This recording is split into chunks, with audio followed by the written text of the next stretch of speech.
Hello and welcome to our fifth step of Revit Architecture 2011 Getting Started tutorial. We select our fifth step and we start. Here you see our basic construction. In this step we want to create interior walls. So we switch into the third level and here we click on wall and select generic 30 centimeter wall. Check if the base constraint is level 3 and the top constraint is set to level 4. So now we are ready to draw our walls. First we draw a vertical wall on the 4th grid, and now we draw another one on the 5th grid. And then we draw two walls between the 5th and the 6th. We draw two horizontal walls. And you see, if you use the shift button, you can force your wall to be drawn horizontally.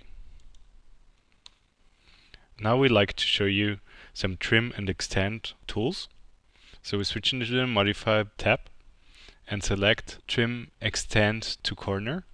We select the vertical wall and the horizontal wall, and you see both walls get connected. Now we like to choose the Trim Extend Multiple Elements tool. And first of all, we click our horizontal wall, and then we click through our vertical walls. The next tool we like to show you is Trim and Extend Single Element. We are going to trim an element. First of all, we select our horizontal wall, and then the vertical. Now we select our vertical wall, and then again our horizontal.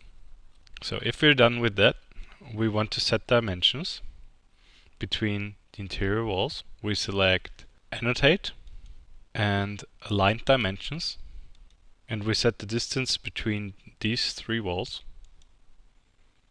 To finish the action, we click outside of our building. If you select the dimensions, you see here an EQ which is crossed out. If you activate the EQ, both walls are set to equal distances. We can also delete these dimensions. Revit gives us here the information that the equal function is still activated, but the dimensions will be deleted. We click OK. We can move an interior wall, and you see our two interior walls are still equalized, and you see down below the equal symbol still remains here.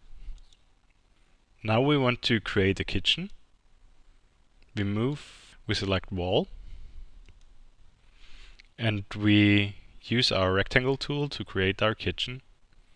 It should be about 5 meters times 8.5 meters. We don't finish that action. We use the fillet arc tool to round up our edges. Now we want to change the dimensions of our arcs and put in here 2 meters. Here we put in 3 meters. Now we want to create some openings.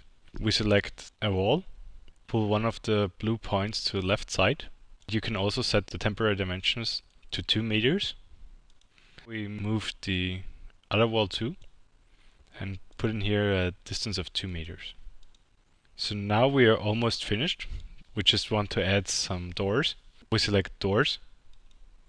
We choose a single flush door. Depending on the side we approach our wall, that determines where the opening will be created.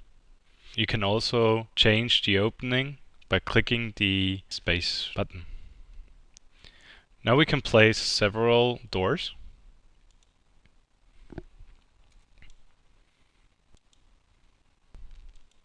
We want to align two doors to each other.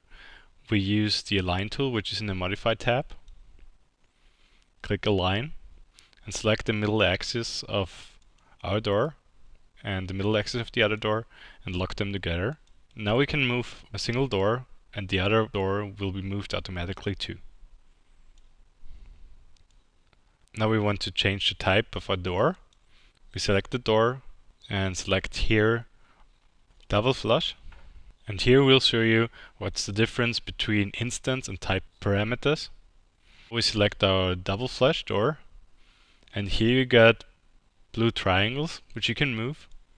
So you see only that door changes.